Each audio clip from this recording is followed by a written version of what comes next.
This is Gerardo Del Real with Resource Stock Digest. Joining me today is the president and CEO of Skyharbour Resources, Mr. Jordan Trimble. Jordan, how are you today? I'm doing well. It's good to be back on and looking forward to catching up. Well, let's get right into it. It's great having you back on. You've been traveling, you've been at conferences. I have to ask for your take on the sentiment in the uranium space. I know that you just got back in the office, as I mentioned. And so what was it like out there in person meeting with, other people that are also in the space? What are they thinking? What are they feeling? What are you seeing? Anything that stood out here recently?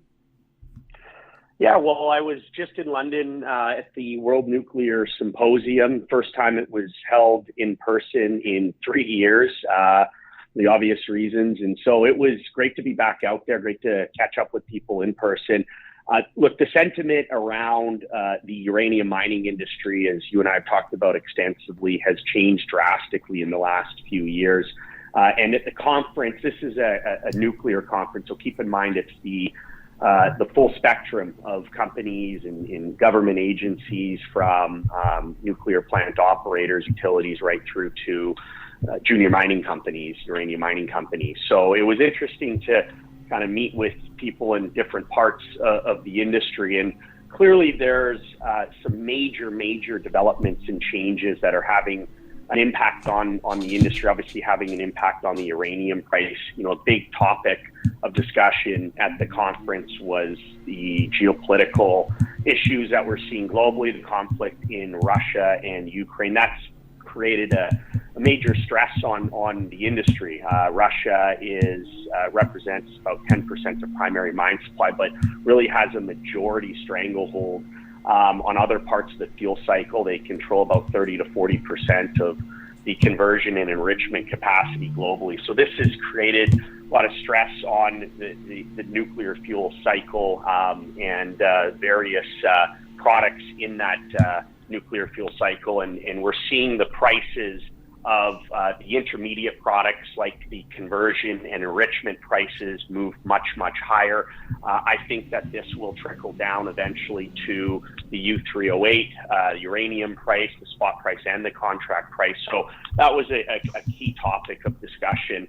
I think we really haven't seen that yet priced fully into the market as Russia is being carved out by the West.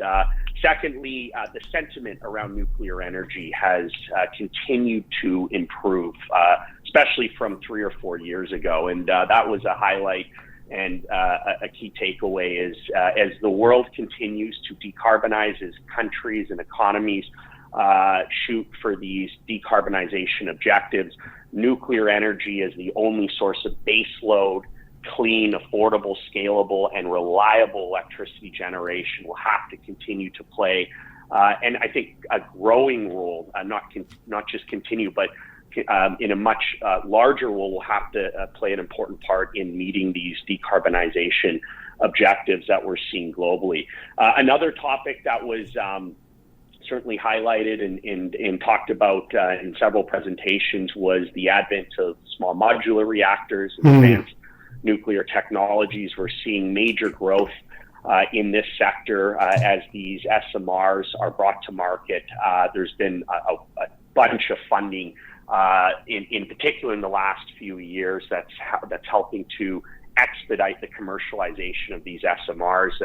The conference was in the UK, and the UK is one of the leading countries in commercializing these SMRs. The Rolls-Royce has an agreement with the government to build 10 of these. But a lot of Western countries are moving in that direction. And you and I have talked about this. I think this will be a major growth opportunity for uranium demand in the West going forward. And then just last but not least, I always like to get back to the basic fundamentals. Over the last 5 or 6 years, you've seen major supply side responses we talked about previously, and you're really starting to see that translate into upward pressure on the uranium prices. We now have about 190 to 200 million pounds of annual demand, and that's growing quickly and will, I think, grow at a quicker rate with, again, the advent of these new SMRs. And that's in the backdrop of primary mine supply of only about 130 to 140 million pounds of primary mine supply. And so that was talked about at the conference as well, is just this supply deficit and the dwindling secondary supplies, in particular mobile secondary supplies. And that's been further exacerbated by the Sprott Physical Uranium Trust, Yellowcake, these financial entities that have come into the market in the last several years that have continued to tighten up the market. So there was a lot of positive sentiment around, especially the uranium price moving higher. I think it's still in the early days at $48, $49 a pound currently. There's still a lot of runway here. I think there's still a long way to go. And I think we see that materialize over the coming months and coming years. So to be clear, still early innings, if we're going to use baseball parlance, right, as it relates to the uranium bull market. Yeah, absolutely, it is. And that's in a historical context. So you look at where it's traded at previously, before Fukushima, $70 a pound, and then obviously 06, 07 in that uranium bull market in the mid 2000s, it eclipsed $130 a pound. And so there's still a long way to move. And then if you look at it from the perspective of the price needed to incentivize new meaningful production to come online, especially with cost inflation, right? That's a key factor here now. Over the last year, you're going to need to see a much higher uranium price to bring that new production online, to incentivize that new production to come online. And at sub $50 a pound, we're nowhere near that. Skyharbour has a 52-week low of 29 cents, a 52-week high of 84 cents, and it sits right near the middle, right there at the 45-cent mark today. Clearly, the stock in the uranium space is waiting for the next leg up. Clearly, you've been busy behind the scenes and publicly positioning the company for that next leg up. How are things coming along on the Skyharbour front, Jordan? Look, we've been very, very busy over the last several months. The last 12 months for the company, needless to say, has been pivotal. And I really believe that the next 12 to 18 months is going to be transformational for the company. So we'll start off with the core projects, an update at our Moore Lake project, our newly acquired Russell Lake project, and South Falcon Point. At Moore Lake, we completed a drill program earlier in the year. Assay still pending for that, so that's a near-term catalyst, expecting those results shortly. Continuing to have success at that project, at the Maverick Quarter in particular, in the underlying basement rocks and at various other regional targets. We are planning for some follow-up work and drilling at the project to continue proving up and delineating high-grade pounds of uranium going forward, but that'll be tied in with the programs, the drilling that we'll be carrying out at our newly acquired Russell Lake project. And as you know, this was a major transaction for Skyharbour that we completed in the summer with Rio Tinto. Took us a while to negotiate with Rio. Finally got the terms that we were comfortable with, and a great deal all around. It allows us to earn an initial 51% in the project, and there's a pathway to 100%, as we've discussed in previous interviews. This is a very, very strategic acquisition for the company. Major land package, strategically located on the eastern side of the Athabasca Basin, basically all the ground between the McArthur River Mine project there, the Key Lake Mill to the south, McArthur River to the north, Denison's Wheeler project to the west, and our Moore Lake project to the east. It's over 73,000 hectares of ground. The project is host to several high-grade zones of uranium mineralization that haven't been fully drill tested.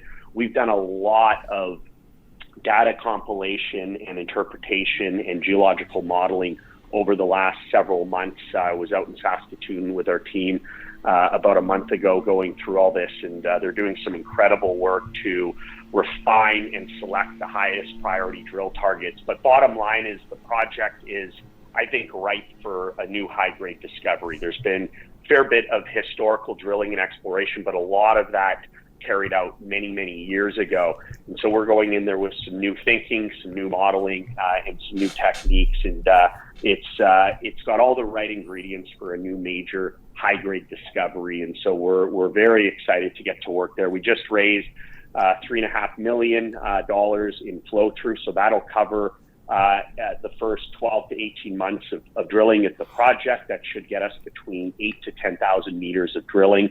We'll have details on the next several phases of work that we'll be completing at Russell Lake. The details on that will be forthcoming, so keep an eye out for news on that.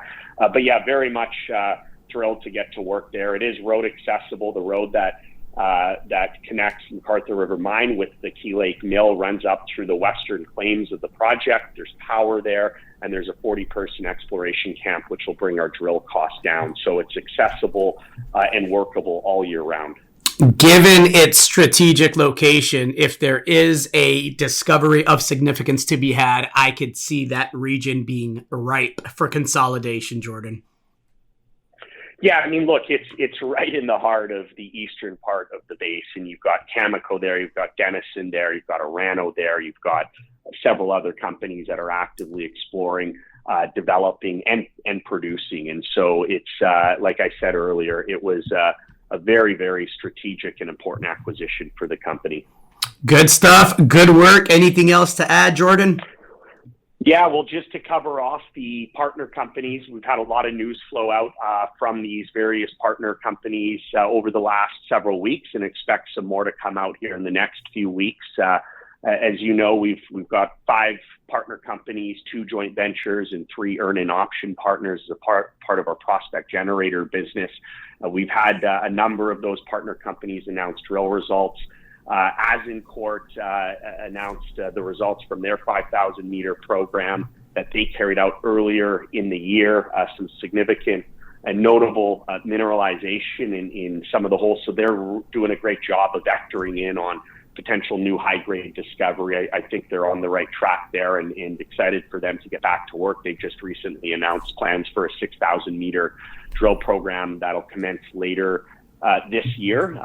Following that, Basin Uranium Corp just recently announced their initial results from their first pass of drilling at the Mann Lake project, and notably, they had some significantly anomalous uranium mineralization in a couple of the holes. And what's interesting there is the project has only had about 10 to 12 drill holes put into it. So the fact that they've already honed in on a zone of mineralization is quite exciting. So they've just now announced a 4,000 meter phase 2 drill program that'll be starting shortly. Again, they're funding the entirety of that.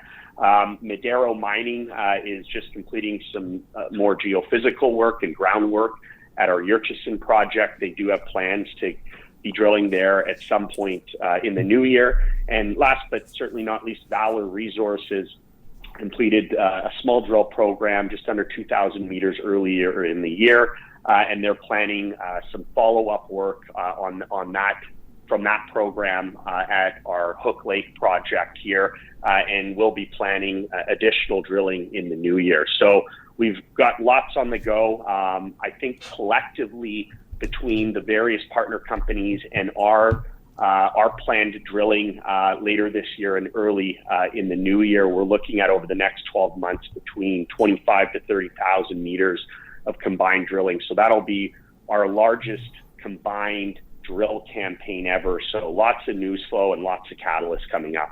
Good stuff. Sounds like we'll be chatting often, Jordan. Absolutely. Looking forward to providing updates as we make progress. Appreciate the time today. Thanks again. Thanks, Gerardo. Hey everybody, Gerardo Del Real here. If you're enjoying the content that you just saw, you can let us know in 3 simple steps. Hit the like button, hit the subscribe button, and please share across your network and on social media. Take care, everybody.